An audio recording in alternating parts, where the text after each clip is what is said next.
Good morning, people. It is 6:10, October 13th. Welcome to a new video. We are with Jared Outlaw on his Utah general season mule deer hunt. He hit a buck last night, like literally right at last night. We decided to back out because we tracked him, we jumped him in the oak brush, and he wasn't dead yet. So if you didn't see yesterday's video, that's kind of where we're at. It's gonna be a cold, sunny morning, and I really feel like we're heading in for a pack out. That's my gut feeling. Like I said, I think it's a dead deer. He hit him mid-body, kind of quartering at us. We're gonna get up the mountain at first light, do some glassing, and then we're gonna commit to go finish this thing, and like I said, hopefully find this deer dead.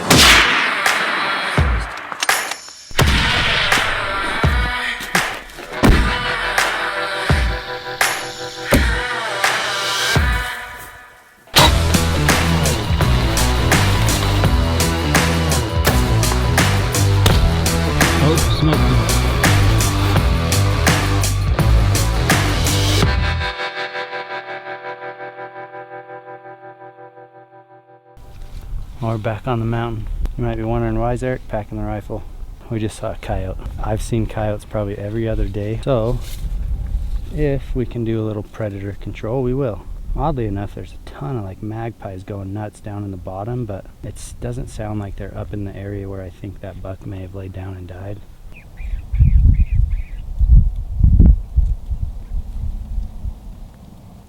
Got him. Woo! Woo! Woo!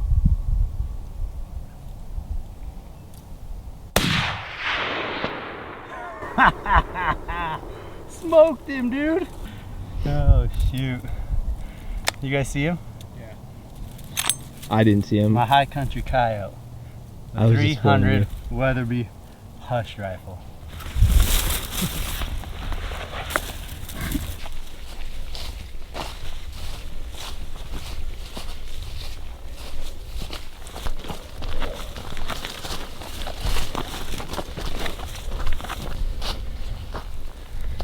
Well, he was right here somewhere when I hit him.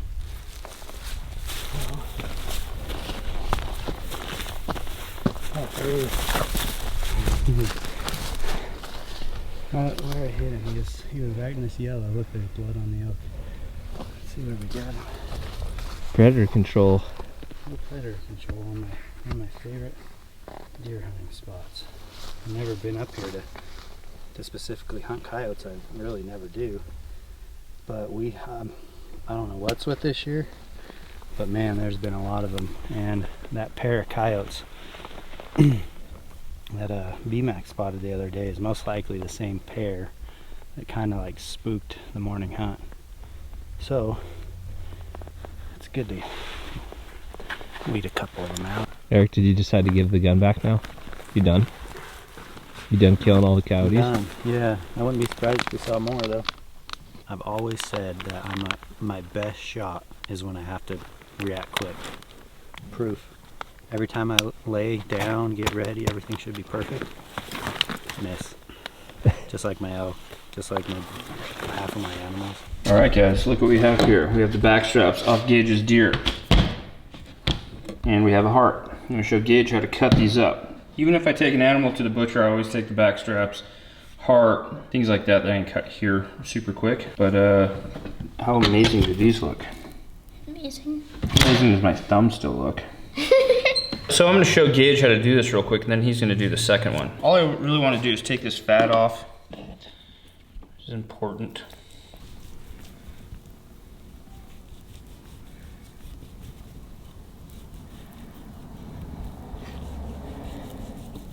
This guy here.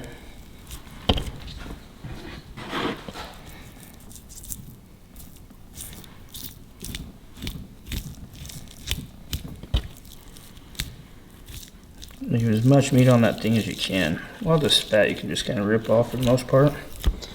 That tendon right there. And then you can actually use this for grind because there's some good meat in there. Make some salami or some burger or something with it. Biggest thing is all the hair. If there's any hair, we did a pretty good job of keeping it clean, but there's a piece of hair. Okay, so I like that piece right there.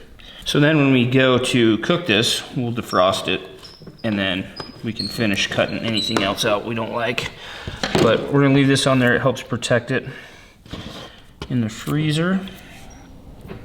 That's not a big deal to cut off after. So if you guys have watched our videos, I like thick steaks, like 1.5 inch steaks, because it allows you to flash fry them and still keep the middle rare. So I'm gonna look at this, I'm gonna go, that's a good steak for somebody, right? A lot of times butchers will cut them like this. Let's leave them big. That's a great steak for somebody. Cut that through there. This knife you brought me is not up to par. That's a great steak for somebody. But look at that. How amazing does that look? I told Gage to get the butchering paper, the big white stuff. He got wax paper. That won't work. I'll go grab it. I'll just cut off all this fat? Yep. Be careful. Super careful.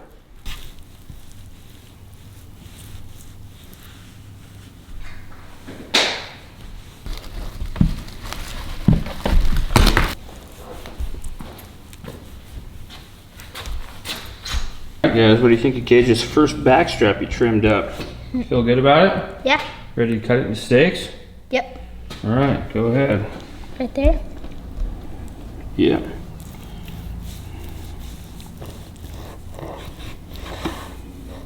Look at that. Want to eat that tonight? Yes. You should. Well, there you go. As you can see, that's a dinner for 5 nights plus me and Gage tonight. Brine the heart and some salt water. We're gonna eat that tomorrow. Man, there's so many great things that come out of hunting and fishing and enjoying the woods. You know, we can say that we do it for meat, for conservation, for sustainability, and that's all true, very true. Like, we live off this meat, but at the same time, there's so much more to it. And I think sometimes we paint ourselves in a picture that we're just meat hunters, and that's, you know, a big part of it. But at the same time, man, just teaching your kids, getting them out, having them enjoy our public lands and enjoying Mother Nature and spending time with them and doing something hard and accomplishing a goal, and then teaching them how to take care of it afterwards. There's so much to hunting. It's hard for me right now to put a finger on one thing. It's just a culmination of so many different things. But what a wonderful day.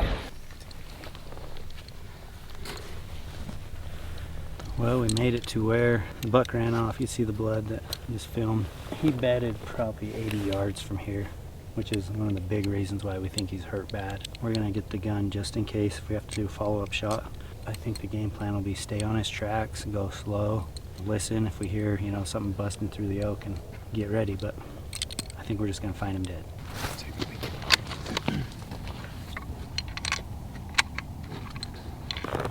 We're gonna take the rifle with 3 shots, but not one in the chamber, just for safety. Always keep the safety on.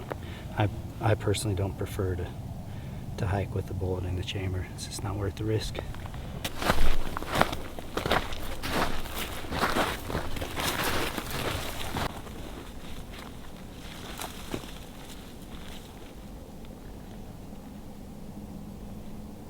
The good news is he's really easy to track because of the mud, but we've got blood where he pushed through right here.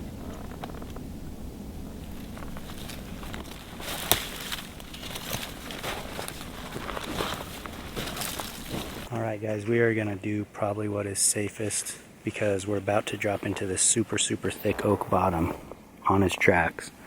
I'm going to leave B-Mac and Jared right here while I go down, just in case he decides, you know, if he is alive and he goes and comes up the other side, these guys can get a shot at him if needed.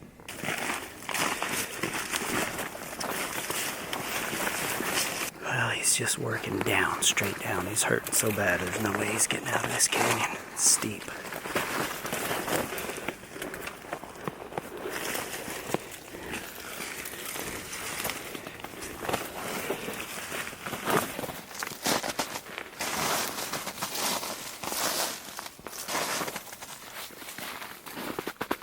This is where they go when they're hurt. The thick stuff.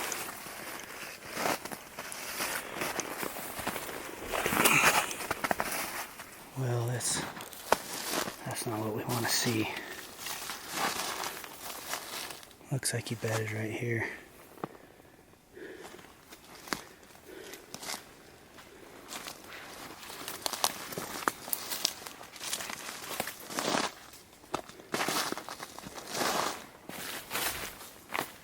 That's not what we wanted.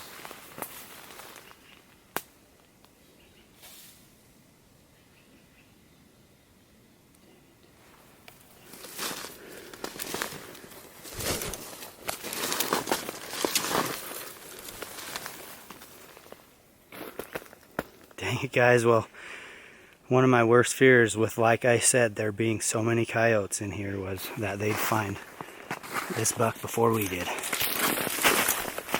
Dang it. The coyotes ate his hind quarter out, but we got him.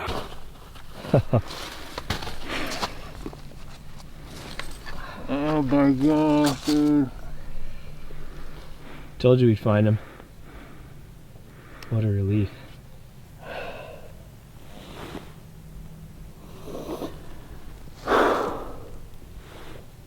Dude. Oh man.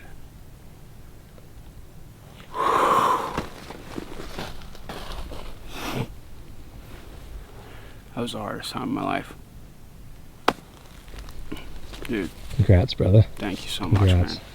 Thank you so much. So basically we stayed back here. Eric went down into bushwhack because we pretty much anywhere below here we wouldn't have been able to see him if he was alive and bumped up. Every time you enter a situation where you shoot something at night, you have a very big decision. Do you try to go find it or do you let it be? And they backed out yesterday after they bumped him out of this first bed. We got him. We got it. We got this buck. Jared has worked so hard for this deer. I'm proud of him. You never know what it's like to hunt with somebody new, and he's been an absolute trooper. And I think the thing that matters the most to us, man, is how much he cares. He was torn up all night last night. I spotted that buck yesterday morning. Eric and I, we hiked so far and we waited all day and we literally glassed that canyon a million times, and we just had this feeling that he was gonna pop out. And it just couldn't have gone more perfect until the end, obviously. I was just crying, and I've never cried. I was just so happy. It's a buck that Eric's been tracking for a long time. It was a really special thing. Yesterday we worked so hard for it, but I don't want to have anything to do with injuring a deer, and with how everything went and checking the level and making sure everything was good. 4 minutes left of daylight. I tried everything in my power, took my breath, and everything felt so good. But then when I saw the shot, it just made me sick. Without these guys right here, dude, just keeping me positive, dude, because I get down, man. It's happened to all of us, and it's happened to me a couple times. These guys right here, dude, they kept me positive. Didn't even sleep last night. I didn't even want to get up when Eric was taking a shower. I just had a feeling. Oh, man, I love you guys, dude. That's this type of hunt freaking changed you, man. Let's go see him. Let's go see him. Holy cow, a 3-year quest for this buck. What a bittersweet ending. Now look at the damage that the coyotes have done in here. That was my worst fear of leaving him last night, was that these coyotes would find him. The meat's still good. It's been nice and cold. It's a big bodied buck. Tank body on that buck. Look at that. Oh my gosh, I'm so happy for Jared. 3 years I've seen this deer.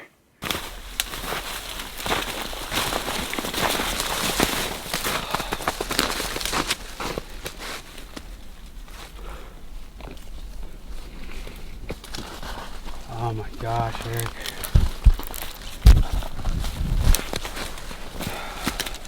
See what happened now. We got him, man. You're welcome. Never had to work that hard for a deer, dude. And the emotional roller coaster I went through last night. Oh man. I am going to eat every ounce of this guy with a history in my mind. Good work, bud. Good work on the trail. I was nervous after I Yeah. went past that bed. I'm just like, you gotta be kidding me. And I actually had to duck under, I was getting ready to duck under that and saw that it was open through here. I was like, dude, this is a good spot. And bam, there he was. A lot of history with this guy. Yeah, really huh? tried to find him with Walker. told Outlaw early when he applied that, hey, we're gonna hunt this buck up here with my brother, and if we don't get him, you got next dibs. Luckily he glassed him. This and just to be let you guys know, this will be a fun pack out. Like really fun.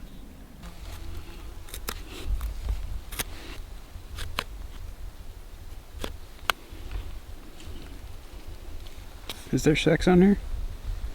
Should be an M and an F. Oh, there it is. So guys, we are always doing pretty dang good doing Instagram stories. So if you're not following us on social media, make sure you follow us on Facebook and Instagram. Find our page. We're doing updated stories as is. So we appreciate you guys watching these videos daily. But if you guys want more up-to-date stuff, go follow us on Instagram so you can see all this stuff when it goes down. The story is... Everything's live. The story's insane, too. I can't wait for the video. Yeah, it's going to be a way cool video. Jared passed a good handful of bucks. Yeah, that 2x2. Wanted to come back for the 2-point. I almost shot that 2x2 last night. I was like, I'm going to hold off. Glad you did, man. We got the big one.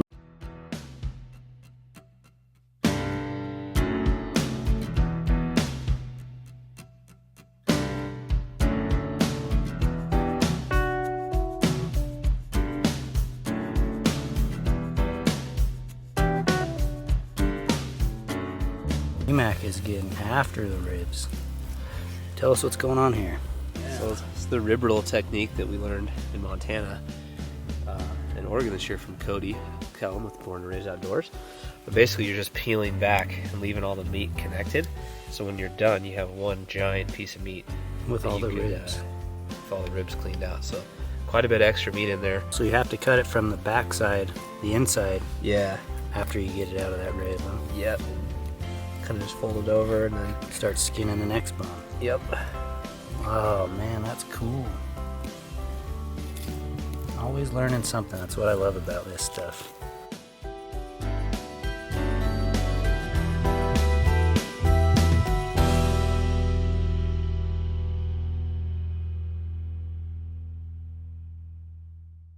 Victory lap time. Oh, your backpack never looked so good. Whoa. Watch your head, dude. Watch your head. These are spiky, dude. We're gonna get a couple pictures in. We're gonna add this on the back. So, just so you guys know, some states require you to have orange on the front of you and the back of you, and most states have a certain square inch minimum. In some states, this is no joke, this would not qualify. So what we're going to do after we get some photos is tie this onto the back of his backpack just for good measure. Make sure we're following all the rules as well as we can. And trust me guys, we learn from our mistakes, we learn from our friends' mistakes, and one of our friends got a ticket for packing out a deer like this in Colorado because he didn't have orange on the back. This deer has got so much character, and I really feel like a lot of this bladey stuff and these waves, that really comes with old age. You ready for this? Yep. Outlaw, you ready for this pack out? No. Yeah. I'm ready, dude. All right, let's go, guys.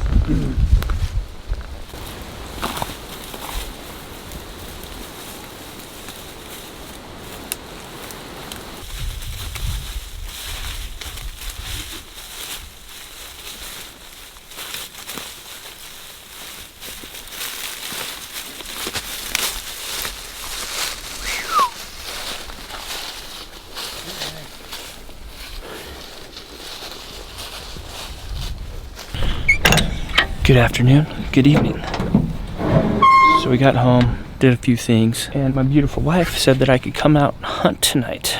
She didn't need me at home. I thought I was gonna have to stay home and help her do some things, but she said, you know what babe, you go out and hunt. I got this.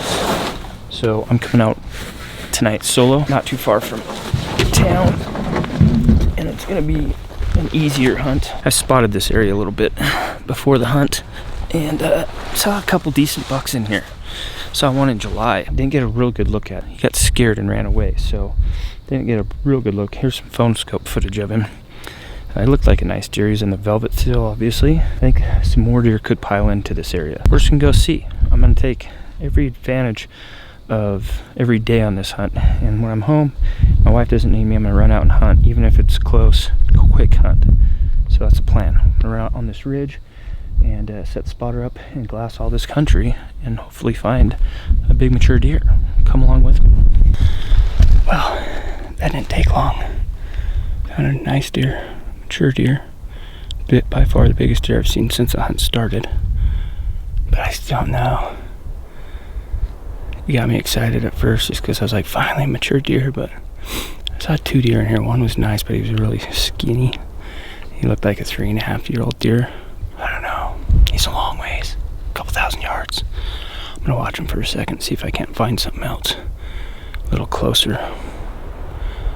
He's a nice deer though, that's fun. What's crazy to me is that buck was pushing a doe around. It's only October 11th.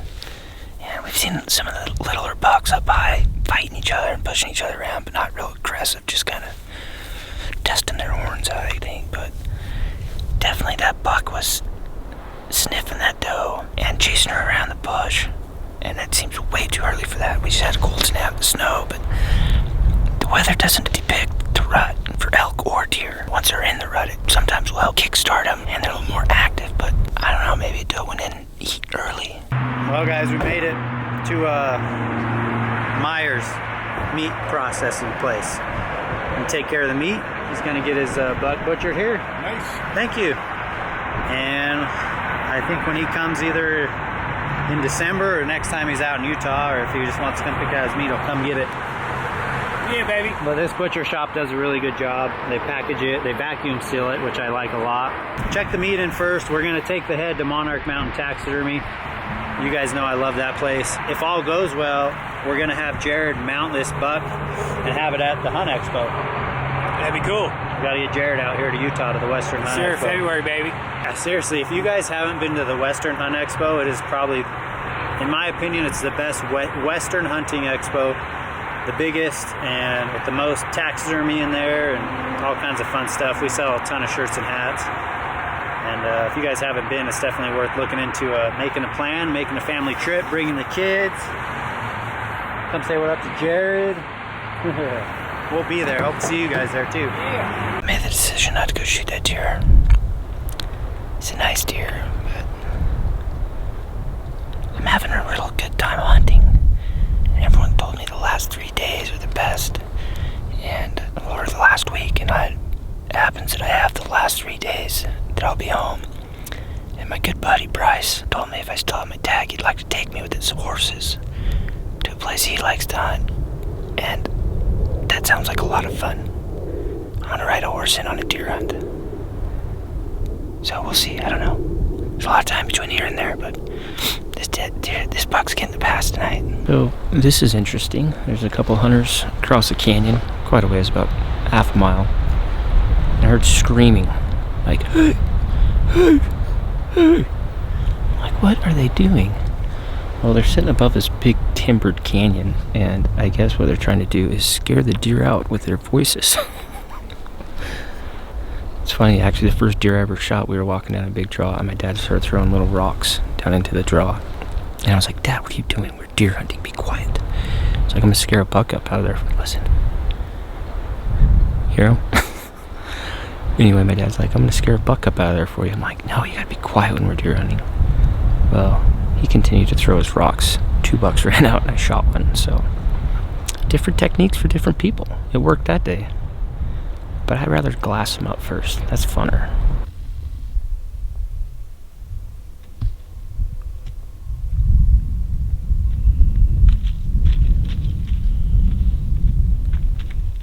That was cool.